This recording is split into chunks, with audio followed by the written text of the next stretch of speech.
Olá a todos, meu nome é João Manuel e sejam bem-vindos ao meu canal.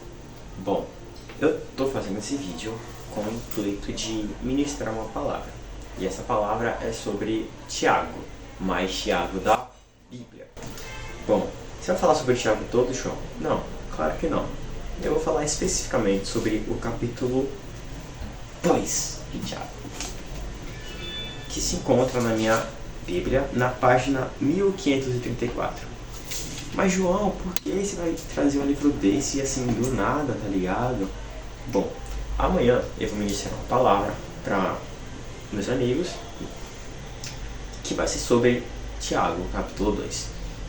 E para não desperdiçar a oportunidade, eu quero fazer esse vídeo aqui. Não sei se o enquadramento está correto. Eu quero fazer esse vídeo aqui para poder aproveitar a oportunidade, já que eu aprendi, eu estudei, eu fiz até um slide bacana que eu vou colocar aqui no vídeo editado, para vocês poderem aprender, se estiver alguém que vai assistir esse vídeo. Bom, primeiramente, tá aqui o slide, não sei onde eu vou colocar, não quero aprontar para não ter erro. Bom, vamos começar. Bom, no slide eu coloquei 4 pontos que eu consegui perceber na leitura de Tiago, no capítulo 2, que são a discriminação entre rico e pobre, o cumprimento completo da lei, a relação entre fé e obras e, por 4, praticando. Bom, vamos começar falando sobre a discriminação entre ricos e pobres. No início da leitura do capítulo 2, Tiago, é narrado uma história sobre uma reunião em que entrava 2 homens. O primeiro homem, ele tinha muitos anéis de ouro, ele era uma pessoa completamente rica. E no segundo homem, ele usava roupas rasgadas, simples, e era uma pessoa visivelmente mal cuidada, digamos assim. Bom, daí o dono dessa reunião ofereceu o melhor lugar para a pessoa mais vestida. Porém, para a pessoa mais simples, ele ofereceu para ficar em pé, para sentar no chão, para sentar perto dos pés dele. E o que Tiago fala sobre essa passagem, o que você provavelmente deve estar pensando, é que é alguma coisa feia de ser feita. Mas, se a gente for olhar o que a gente faz, é uma coisa que acontece, não vou dizer bastante, mas é uma coisa que acontece nas nossas vidas. Não nesse nível tão exagerado, mas com coisas mais simples. Tipo...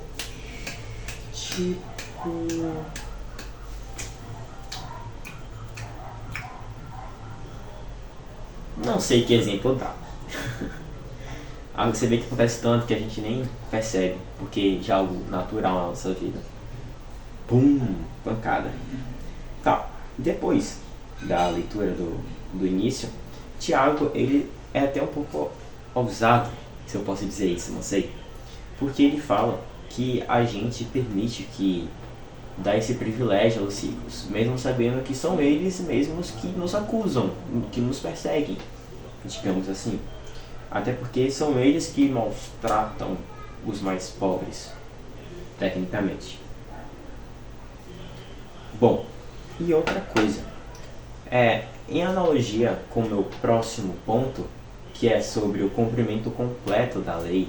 Por que o cumprimento completo da lei? O que é que essa passagem tem a ver com a lei? Porque lei, João, a lei não foi abolida com a vinda de Jesus? Não. Teoricamente sim, mas praticamente não. Porque Jesus, ele nos deu uma lei, que é ame o seu próximo assim como você ama você mesmo. E eu tenho certeza que você não daria o local do chão, ou para ficar perto dos seus pés, ou para ficar em pé, para você mesmo. Você provavelmente ofereceria o melhor lugar para você mesmo. E é isso que tem a ver com o cumprimento completo da lei. Até porque nós estaríamos desobedecendo a lei que Jesus nos impôs, que é o que eu acabei de citar. O que tem a ver com, depois dessa parábola do início do capítulo 2, Tiago ele fala o seguinte: mas se vocês tratam as pessoas pela aparência, estão pecando, e a lei os condena como culpados, porque quem quebra um só mandamento da lei é culpado de quebrar todos. Ou seja, aqui ele dá um exemplo de que se um homem ele fala que não pode cometer adultérios, Ele fala para você: não cometa adultério, seu pecador.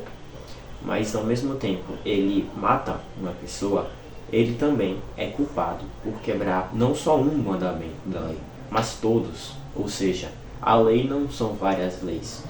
As leis são conjuntos que se tornam uma lei. Tá me entendendo? Eu vou ver se eu consigo colocar algum desenho. Eu pensei um aqui para colocar. Bom, mas o que eu escrevi no slide? Eu vou tentar ler aqui. Tiago enfatiza que o cumprimento completo da lei é necessário para agradar a Deus. Ele explica que a fé sem obras é morta e que a fé e as obras devem trabalhar juntas. Bom, depois aqui em Tiago, capítulo 2, versículo 14, entra com fé e ação. O que ele pergunta para nós: meus irmãos, que adianta alguém dizer que tem fé e ela não vier acompanhada de ações? Bom, é porque tem um flash aqui na minha cara, eu não consigo ler direito. Eu vou para o próximo slide, que é a relação entre fé e obras. O que Tiago quis dizer sobre fé, de que se a gente tivesse fé, mas não vier acompanhada de obras, ela está morta. O que isso significa, João? Bom, eu tenho uma resposta, ou eu acho que eu tenho a resposta correta. Bom, o que significa isso? Tecnicamente, quando você tem fé, você trabalha por meio da fé. Um exemplo prático é Abraão. Abraão tem uma passagem que muitos conhecem, que foi quando Deus pediu para Abraão sacrificar Isaac no nome de Deus. E Abraão ficou muito receoso por isso. Só que Abraão pegou seu filho com muita dor no coração, subiu até o monte, colocou ele na pedra. E naquele momento Deus falou: não, Abraão, não mate ele, por favor. Por quê? O que Abraão fez é considerado um salto de fé, porque ele escutou o que Deus disse para ele fazer, mesmo sendo uma coisa completamente absurda, até porque Isaac é um filho e eu não sou pai ainda, eu quero muito ser pai. Mas eu imagino que deve ser muito difícil você ver o seu filho sendo machucado. Imagina você ser o causador dessa dor para ele, sabe? É uma coisa que assim, eu repensaria muito e jamais pensaria em fazer por apenas fazer. A não ser que seja mais uma lei de Deus falando para fazer. Aí era assim. Bom, mas João, não entendi nada que você falou, porque tá confuso aí, mano. Você viajou legal. Tá. Quando você tem fé, você abençoa as pessoas, porque o Espírito Santo trabalha em você. Quando você tem muita fé, você é repleto com o Espírito Santo. E o Espírito Santo trabalha em sua vida. Tem uma música que eu gosto muito, que é Arde Outra Vez, do Thales Alberto. Só porque no final ele fala Espírito Santo de Deus, Espírito Santo. Acho muito legal. Fora a melodia no início, vou ver se eu consigo botar aqui.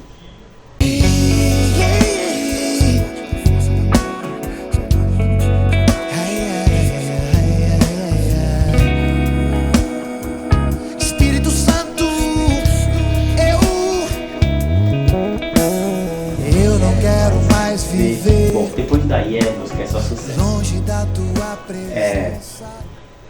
Mas João, fé e obras, vai logo ao ponto. Eu falei que eu coloquei no slide. Bom, Tiago discorre contundentemente sobre a importância de uma fé cristã embasada no comportamento e pelas obras. Ele não vê sentido em um cristão que não apresenta no seu dia a dia traços de generosidade, compaixão e amor. Quando você tem fé, você tem Jesus no seu coração, mano. E se Jesus está com você, tudo que vier de bom é dele. E o que vier de ruim é você mesmo. E quando você é repleto, você necessariamente, involuntariamente, tem atos de fé. Foi como eu falei em Abraão, que ele teve atos de fé. Bom, pro próximo.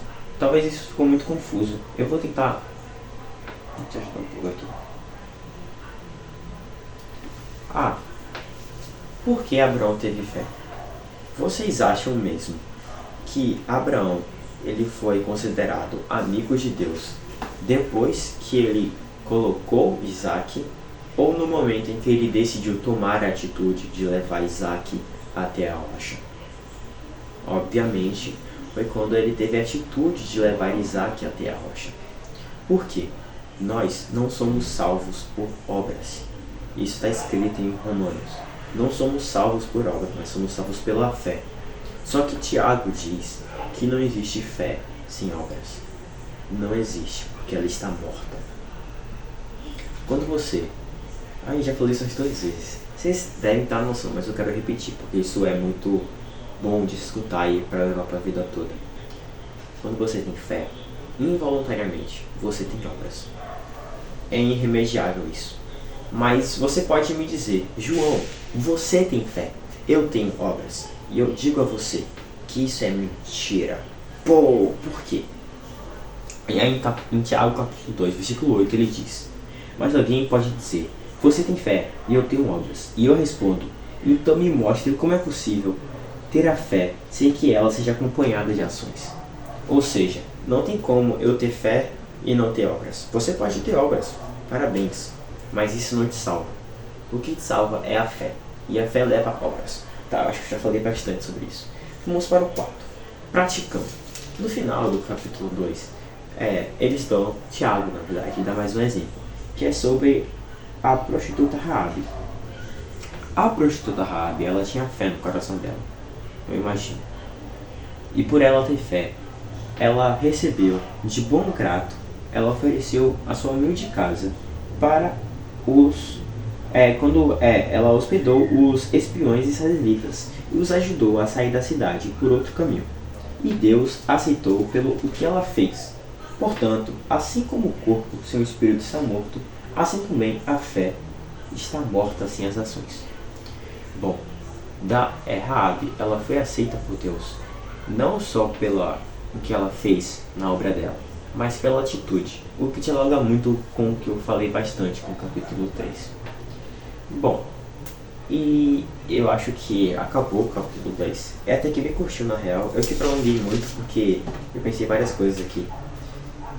Tem uma fala específica no capítulo 2 que é muito interessante, que diz aqui que você acredita em Deus? Parabéns, o diabo também, mas e eles tremem de medo. O que se refere a acreditar em Deus não é só o suficiente, porque os diabos acreditam. E eles são os diabos, né? E tipo assim, não basta só acreditar, você tem que aceitá-lo como seu criador. E uma coisa que eu estava estudando, você pode se perguntar sobre a existência de Deus. E o que é algo muito... não vou falar estúpido, minha vontade é falar estúpido, para não ofender ninguém.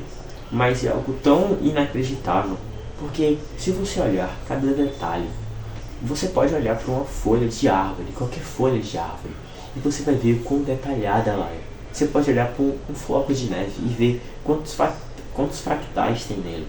Você pode beber um copo de água bem gelado quando tiver sede e sentir um prazer tão bom na sua boca. Esse tipo de coisa é algo tão grandioso em pensar. E olha que eu falei nem 0,000000001% do que foi criado e o que nós podemos captar. E uma coisa tão específica e detalhada que é burrice você falar que simplesmente aconteceu. Dói meu coração você pensar assim. Até porque todos nós iremos prestar contas a Deus. E minha função como cristão é o ide. Ide e espalhai para toda criatura o Evangelho. E eu estou tomando a decisão de que em janeiro eu quero sair para evangelizar.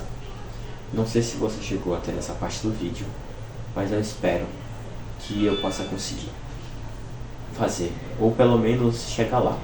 Eu tô orando para Deus, para que minha vergonha, o meu medo não seja maior que minha vontade, porque meu coração tá queimando para poder falar de Jesus.